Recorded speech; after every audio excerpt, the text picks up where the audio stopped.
Marcel Rivals has a big problem. Per favor.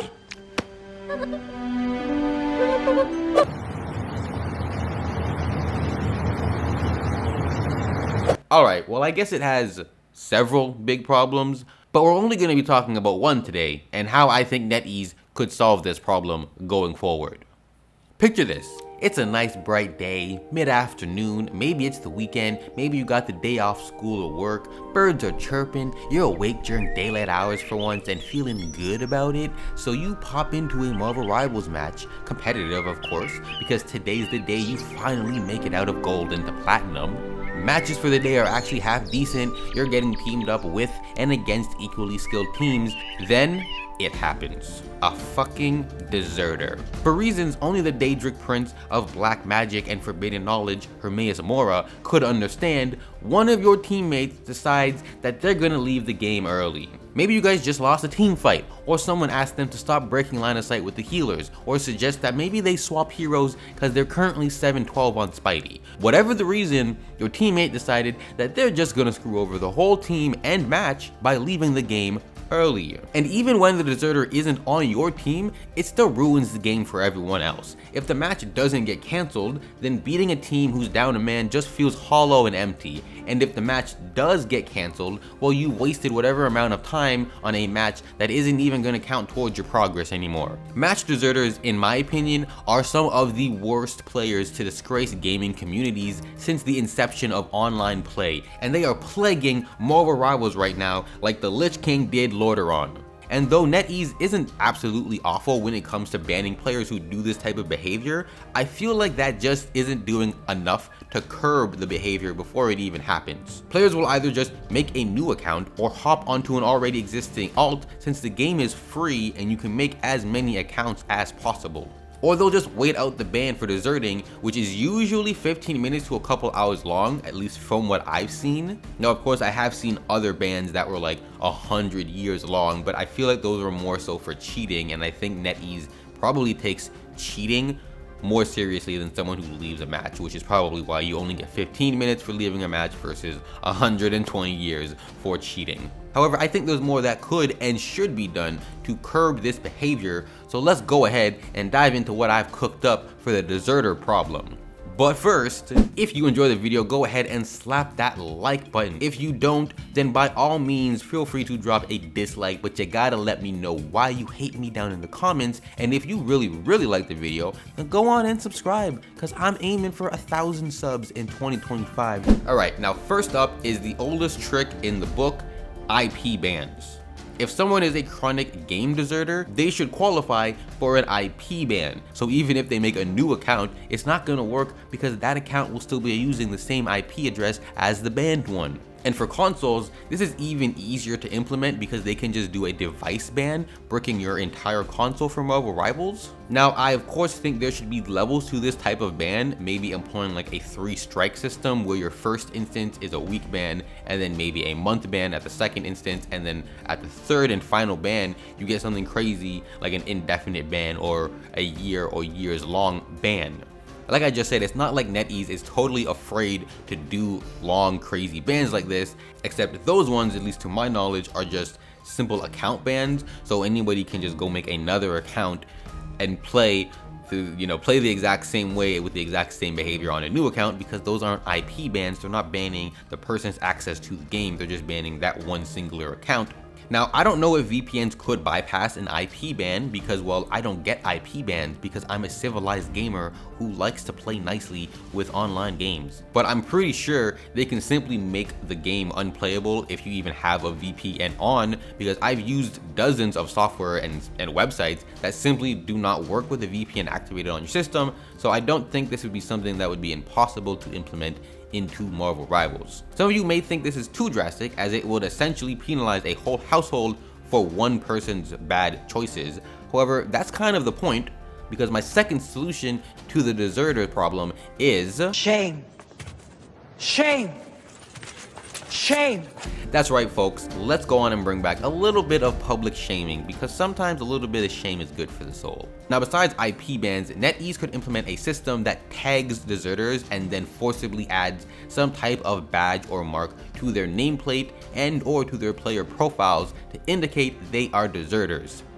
And honestly, why stop there? NetEase could do this for other offenses in-game. Get a lot of reports for being toxic, and now have the toxic badge on your nameplate. Purposely throwing or going AFK? Congrats, you now got a badge for that too. Hell, if I was in charge over at NetEase, I'd make these badges whole nameplates or even titles that replace whatever you currently have equipped and can't be unequipped. This is actually an idea I got from World of Warcraft, as I've recently gotten back into that game, and while they have or will be implementing a system for people who leave raid groups early that tags them as deserters so that other players can see that this person may not be a reliable teammate to bring with you into some of the end game content and raids.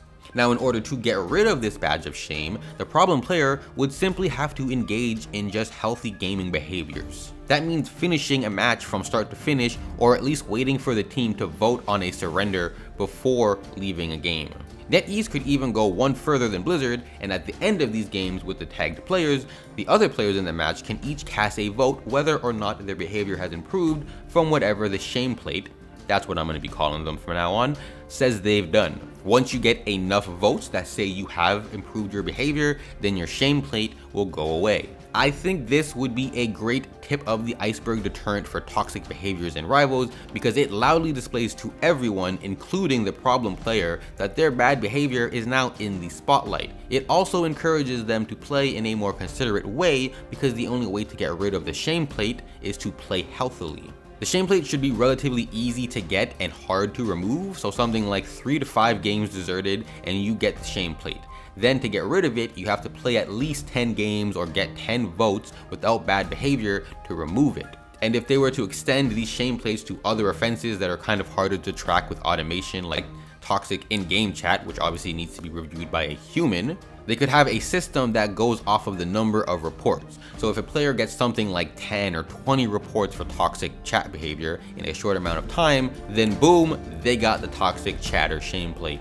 And these shame plates could be just the first level of a tiered banning system. It would start with the shame plates to warn the problem player and the community as a whole, but then if your behavior doesn't improve, we have our third option, deserter lobbies.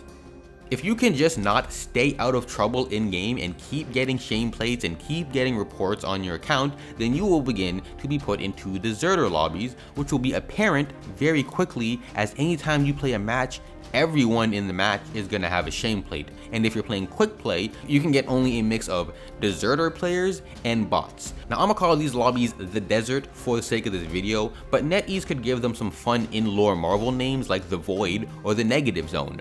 And if you end up in these lobbies, then it's a sign that the end may be in store for your account, as an IP ban will be what comes next if these don't fix your behavior. Both shame plates and the desert should also have some extra caveats when your account has been marked with each. Shame plates should reduce the amount of elo gained for matches won in competitive for the player with the shame plate. This further penalizes the player, as now it isn't just a nameplate you can't change, it has some real mechanical disadvantages along with the social ones we've already discussed. And the desert should make you ineligible to complete any daily, weekly, or monthly rewards, even in versus AI, stunting chrono token gains and potentially slowing down your completion of the battle pass, as well as further reduce the amount of elo gained from competitive. So for example, shame plates could reduce your elo gained when you win a match by like 30 or 40%, whereas if you end up in the desert, that would reduce it drastically by something like 60 or 70% even, making it almost impossible to climb until you are able to get out of the desert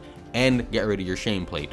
And if all that still doesn't fix someone's behavior, then it's just IP bans from there. Because if you go that far, if there's that many levels of chances given to a player and they still cannot change their habits or their behavior, then in my opinion, they don't deserve to play the game. Now, some people might take issues with these solutions because Rivals is a microtransaction heavy game, and so it might not sit right that someone can spend hundreds of dollars on skins and events only to lose it all because they left a few games early. But to that, I would simply rebut: play stupid games, lose all your microtransactions. It's that simple. Like, I'm sorry, but I don't really have sympathy for people who are continually assholes and then want to cry victim when the consequences of their actions catch up to them. If you don't want to lose all of the time and money you've put into an account or just anything in life, then don't be a dick. It's really not that hard. Pun totally not even intended there. Like, do I get frustrated when I'm playing Rivals and my team are just not playing together or spending more time arguing than playing? Well, fuck yes. But I don't get on comms and fuel the fire or just leave the game early because 1, I like my account and I want to keep my account in good standing, and 2, I have some semblance of maturity because I'm a grown adult. And if you happen to not be a grown adult, don't take that as an excuse that you get to go around being toxic too, because you're going to be a grown adult soon, and if you're old enough to pick up a controller and play a game like Marvel Rivals, then you're old enough to have cognitive sense to understand that you don't have to be a dick online all the time.